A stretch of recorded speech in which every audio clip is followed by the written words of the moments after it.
Welcome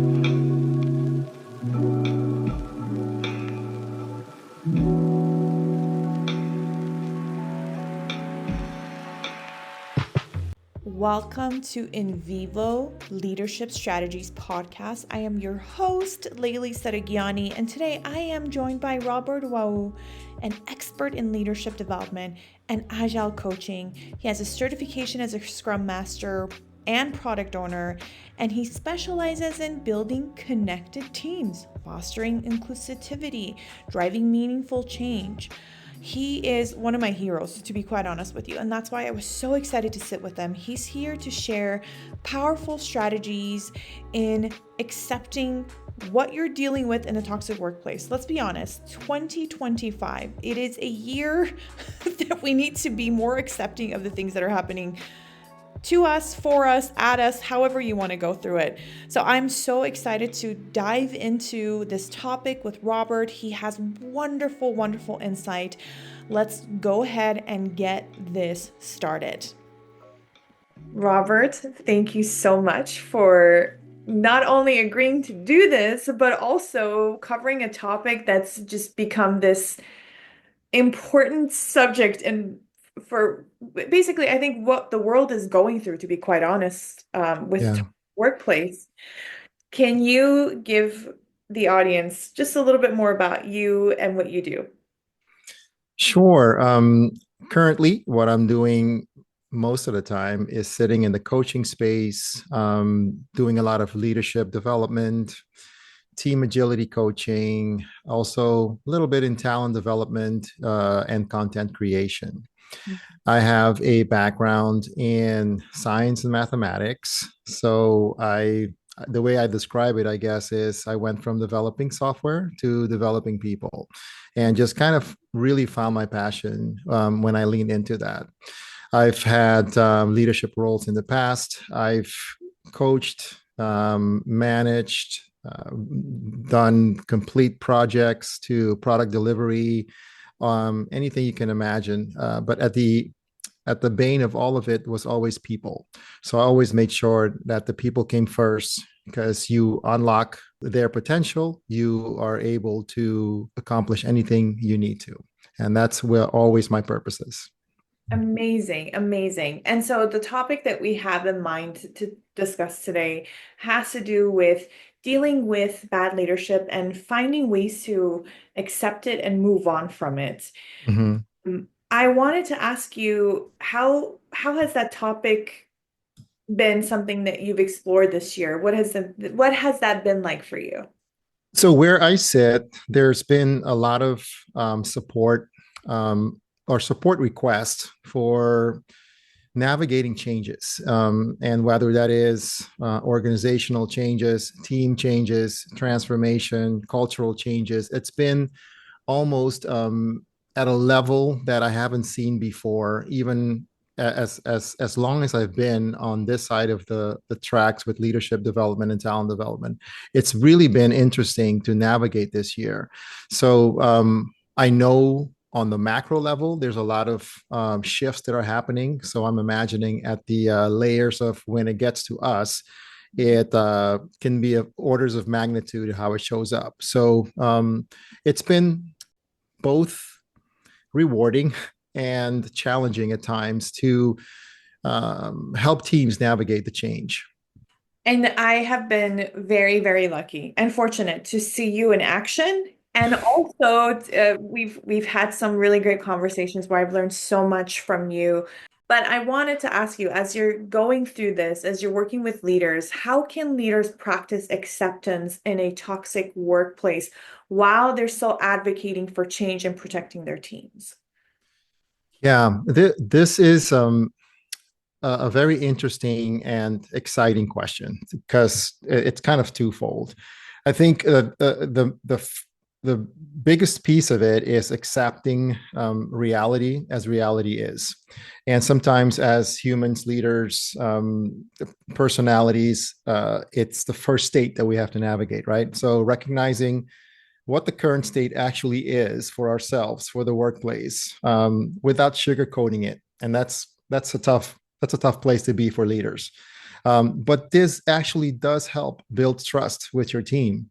It's comparing it to, do I slowly peel the band-aid off, or do I rip it off and then make sure that I'm front and center and honest with everyone else, or the latter part? And I always advocate for ripping the band-aid, and let's have an honest and fruitful discussion from this point moving forward.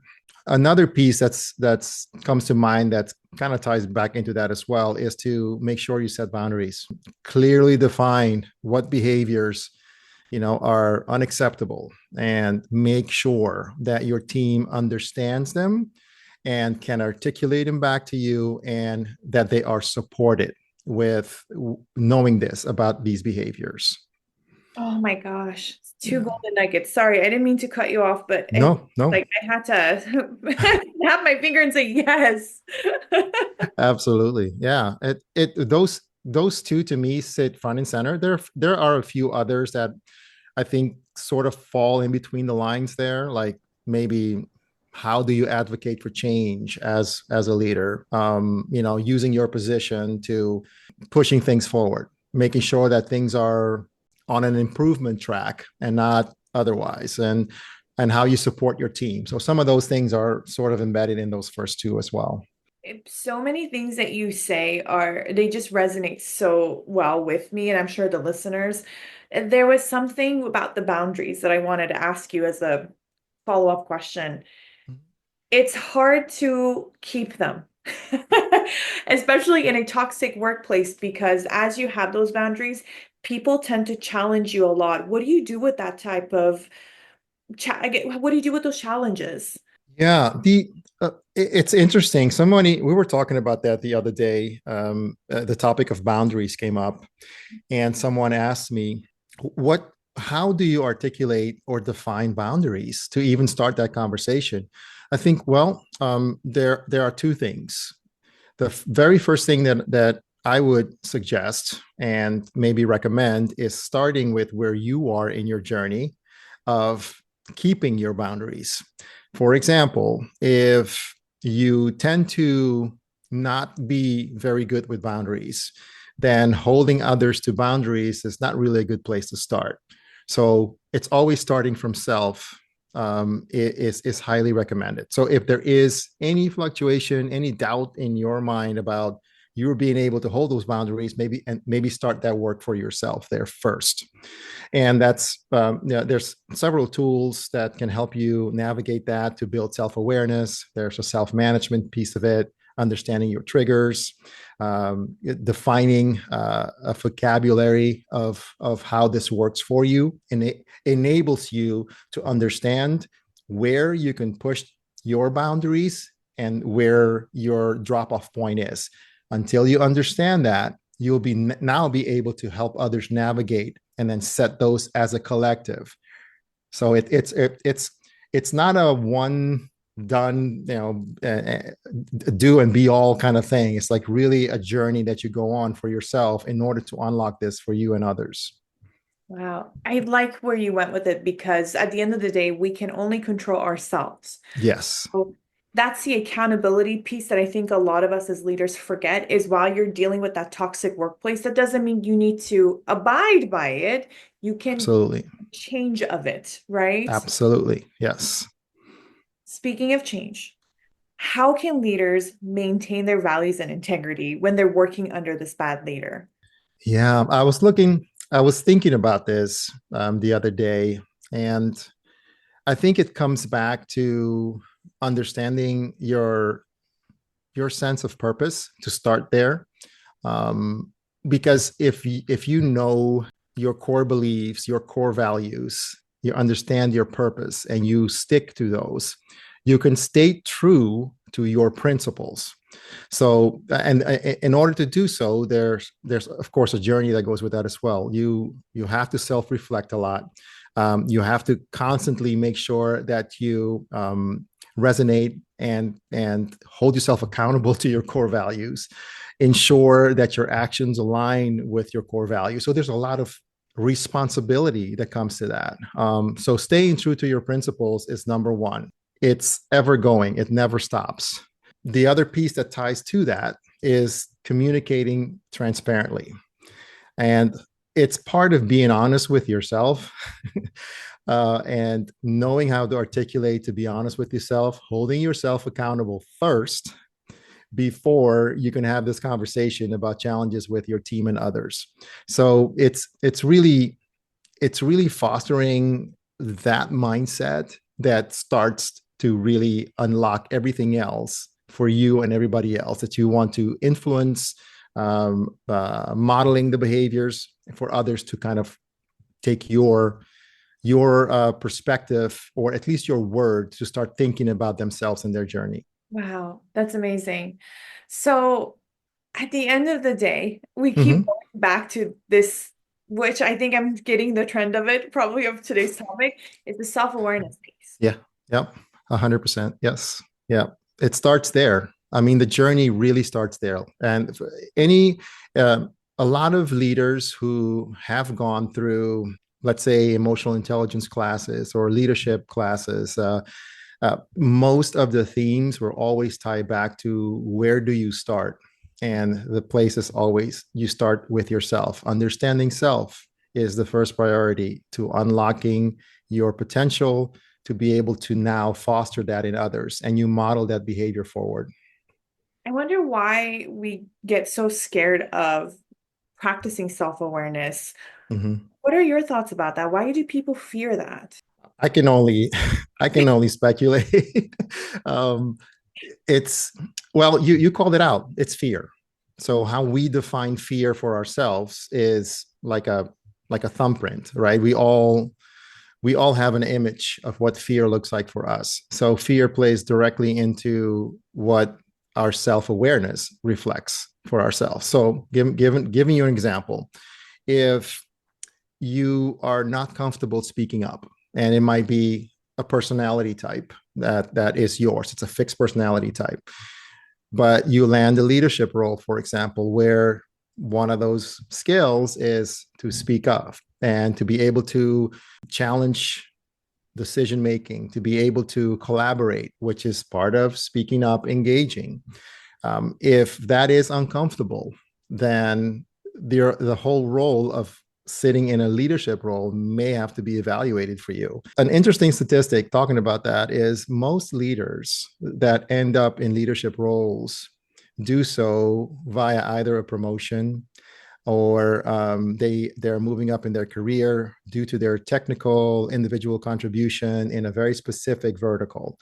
So I can't remember the last time I looked at the stats, but something to the fact of like close to 90% of leaders that are sitting in those roles have had less than 7 years or so of leadership training. So, and it's common, and some are seeking out, and most will not, because the incentive is not the leadership; the incentive is the promotion. Unfortunately. That's some, well, of course, it's being in this industry, everything you just said aligns. And then part of me, of course, the more I wish things were amazing and everything was positive part is just shocked by the numbers, because there's really two folds that come into it. We need that level of self-awareness from what you Mm-hmm. are, because it's really because our organizations aren't giving us that opportunity to develop it. So it really sits with us Yes. how we develop ourselves rather than wait for our company to say, hey, so and so, you're getting promoted. We're going to put you in this leadership program, because that may not even be likely that that's going to happen. Right. And it's likely not what you wanted. Like I said, the incentive is a promotion, the pay grade upgrade. It's not the actual leadership. You kind of people gravitate to a role or a title because of what the role or title brings from them from a monetary compensation. So that's and I say this with widespread generalization. It's not everyone, but it's usually when you look across statistics, this is how moving up or across and up in the corporate ladder would look like for somebody who wants to get better pay or have a promotion. Yeah. They just don't know what comes with it. Or they Correct. go into it and they say, well, it's soft skills, no big deal, right? Yep. Yep. And then they end up in the role for a year and completely not liking it at all, underperforming, while they could be an amazing individual contributor or focused professional that is not a people leader. But then you're actually not using or maximizing that resource for its potential by placing them in a leadership role, because that's what the natural progression says to do, you know? So, And hitting it back to the acceptance part with what you're mhm, saying, Robert. So the integrity, the values, if I am dealing with a toxic person at a yeah, workplace and I can't hold my integrity or my values together, it again bounces right back to me because my mind says, if I can't hold my values and integrity, do I have the right values and integrity? Or do I really believe in those values and integrity? Because if I did, I would be standing pretty firm with that, right? yes. Okay. And that's what we were talking about earlier. The journey actually is questioning ourselves. The journey is about testing the hypotheses that, oh, I say that these are my core beliefs. Am I actually living my core beliefs? And that self-reflection piece that we were talking about earlier comes to play. And that's when you hold yourself accountable, saying, hey, I thought I was this, but really, when it showed up in my backyard, I'm not really that. So am I now honest with myself and accepting that fact? Or if it is true, how do I lean more into, because of whatever happened situationally, that I can now amplify on that learning? Oh, I love this topic so much. So let me put an example for you because I think we're hitting something so fantastic. Mhm. I am, let's say, a mid-level manager, and I work with someone who's higher above me, senior executive, toxic behavior. Like you said, they haven't worked on their leadership skills. And I've come to be more accepting of what's happening to me. But here's the thing. I feel like I would have a hard time differentiating between accepting this person or like let's say the situation they bring and then enabling that toxic behavior. How do you know the difference of what you're doing in that situation? Yeah, I think that is that is another question. I think that we can lean into that self-awareness question a little bit. Mhm. But there are two things in my mind. Enabling is one, Mhm. and resisting is the other. So a reason why I keep those two separate is, if I am, for example, enabling it, that means that I'm at some level modeling that behavior. So is that true? That's the first question I ask myself. Am I modeling this behavior? And if I find any data in that direction, that means that I am enabling it. I am accepting it, enabling it, and then modeling it, and then pushing it further down the tracks.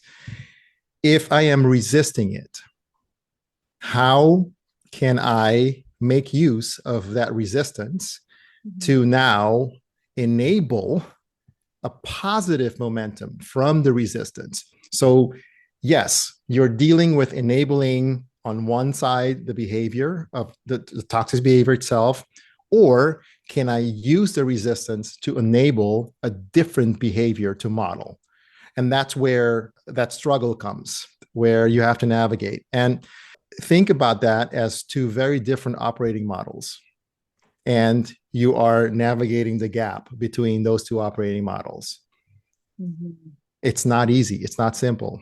Sometimes when you try to focus on one or the other, you lose sight of what your North Star is, what your core beliefs are, what values are you fighting for. So whenever that happens, it's a good time to step back and take a pause and then reassess for yourself. And a lot of us don't have time to do that. So we just kind of day to day, there's so much business as usual that needs to happen that we don't have time to self reflect. So therefore, you just move on, and all of a sudden, I'm enabling it. And whether you want to or not, because you did not have a chance to have time to sit back and reevaluate it. I like what you're saying because that leader can sit with that senior executive and just let this person be and then go Mhm. to their team and just not mirror the behavior they've gotten out of that meeting with their people. Yeah. Is there a way to, oh, sorry, you were going to say something, I think. No, I said what that's a great point you brought up. Again, I think you've mentioned it earlier. The only things that you can control is how you react to a situation, right? So if that's true, then you can now focus on the pieces that you can control to create your own positive micro environment.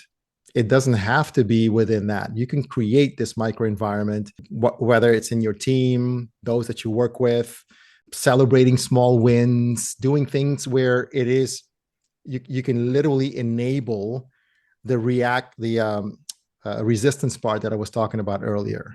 So it is focus what you can control.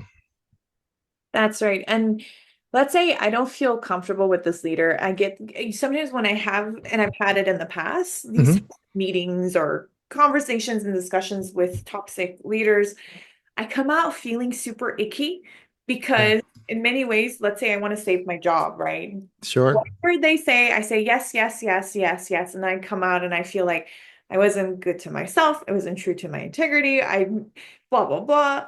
So how do you see those moments that you feel like you have to say yes or you have to listen to this person rather than fight them? Yeah, it's so you called it out. You have to listen to this person. Mhm. So what we do, and this is wired in our DNA, what we think negative thoughts, 90% of the time, and only 10% of those thoughts are actually positive.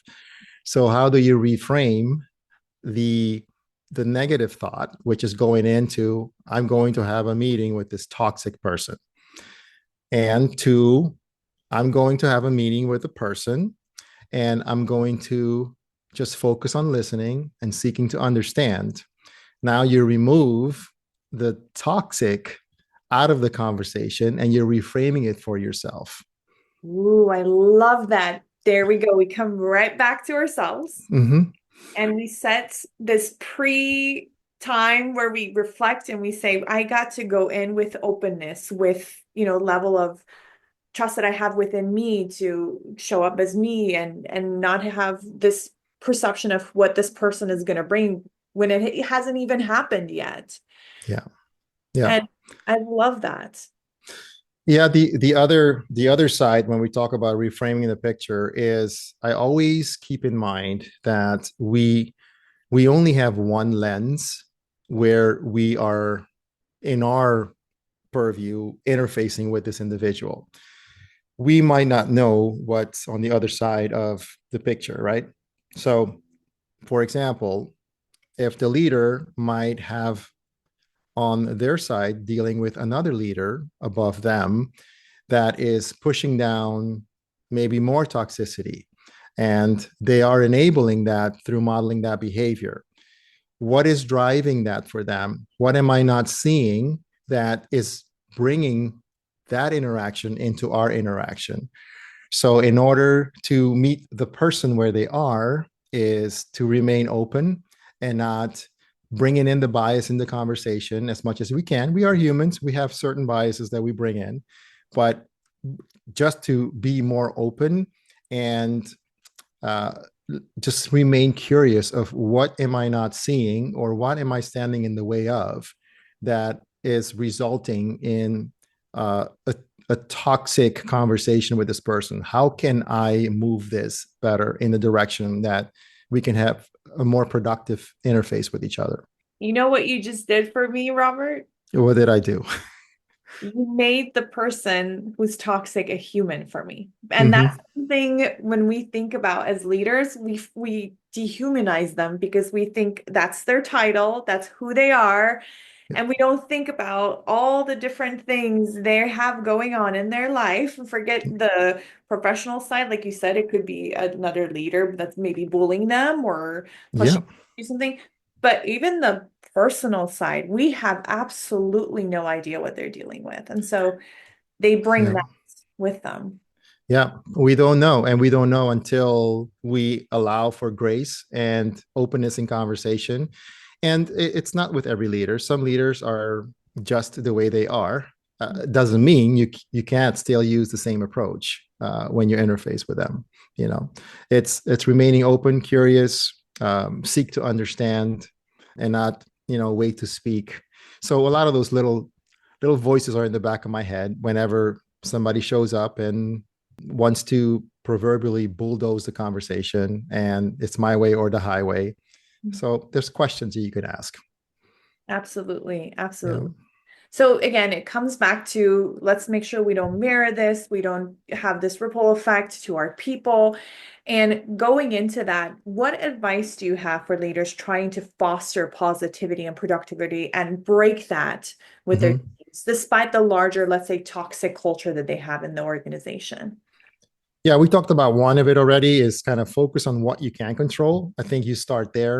A couple of others that I can think of: encourage growth, provide opportunities for, if as a leader, for your team to develop themselves, recognize individual contributions. I think whenever you encourage positive momentum within the team, regardless of what happens on the outside of the team will shine and the fruits of their labor will get to a place that's outside of that team. Another thing is important, we talked about earlier, was promoting well-being.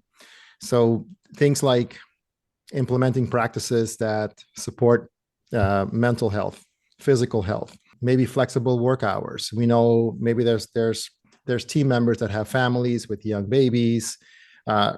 Just being aware and giving them that flexibility will also help with the well-being of the team. And one of the bigger ones for me is lead by example. Demonstrate resilience. Resilience, we don't talk about it a lot, we don't address it a lot, but that's where positive attitude can come about, and positive attitude is contagious. If you smile, you show up, and you are positive, others will take that away with them. Yeah, it's hard not to mirror someone who's smiling. It's no Yeah. matter how grumpy you can be. Yep. Yep. 100%. So let's go into the fact that as a leader, I do Mhm. what I can to control, to self-reflect, to all of these things. Is there a time for a leader to decide that maybe the acceptance isn't enough and take the steps to leave or escalate concerns about someone who's toxic in the workplace? Yeah, I mean, it's, if from a leadership perspective, I think we all have that quality in our, I guess, in our back pocket, in our tool belt to lean into. It comes back to the emotional intelligence side of our self-awareness, again, to lean into courage. And I think some of that is not natural to everyone. Whenever that happens, and you maybe have someone that you trust, there's maybe an opportunity to seek some allies to have those conversations, understanding to make sure that this is not just you, if this is happening to others, because if you're feeling it, there's 100% assurance that somebody else is also, but don't have the courage to speak up. So seek those alliances. If you're planning your exit, make sure that that is your best option. Mhm. So be very strategic about it, making sure that nobody else left behind gets those repercussions, because it has happened to many of us. And I'm sharing this from a personal story. I've been the recipient of that as well. And seek some external advice. Mhm. Sometimes we just get so much in the weeds that we can't see the trees from the forest ourselves, because we're just so in it with the toxicity. And sometimes external lens is a great way to do so. If there's opportunity for a coach or some other trusted party, I mean, for me, it worked great. So I believe in therapy. Oh, me too. Yeah. And me too. So you reminded me of this really great quote, which is with Malak John Nemati. She Mhm. was a woman in the village in Iran and just helped women develop and grow in amazing ways. But one of the things she always said is that you develop through experience and pressure. Mm-hmm. And in these moments, when you're dealing with toxic behavior, when you're dealing with someone who's maybe not nice to work with or work for, it's a way for you in a very big universal way to Yes. grow and find ways to make whatever you're going through in this situation matter to you and make you better as a leader. Mm-hmm. What are your thoughts about that? So we talking about earlier of how we are wired as humans, and I'll say this broadly: we love comfort. We like to be comfortable. So whenever there is uncomfortableness, we tend to either walk away or run away from it. The truth of it is there is no growth without uncomfortable. So when you lean into the uncomfortableness, there's always growth. It's the hardest part of that is taking that first step. Yeah. And most folks will not take the first step to lean into the uncomfortableness. So growth is for anyone. It is not for everyone. You have to say that again because that was pretty powerful. Growth is for anyone, but not everyone. And that's where I want to end because I don't think that could have been any better than how we're ending it. Thank you so much for being part of the discussion. It was so lovely to have you. Is there somewhere we can find you and learn more about you? Absolutely. You can track me down on LinkedIn. It will be at Robert Wawoe. And I also, if you want to reach out on my website, it's beaconworld.com, like BCON world.com. And be looking forward to engaging with any of you. So thank you again for having me. It was a pleasure to talk about this. It really was. Oh, thank you, Robert. It was a pleasure too. I'll speak to you Yeah. soon.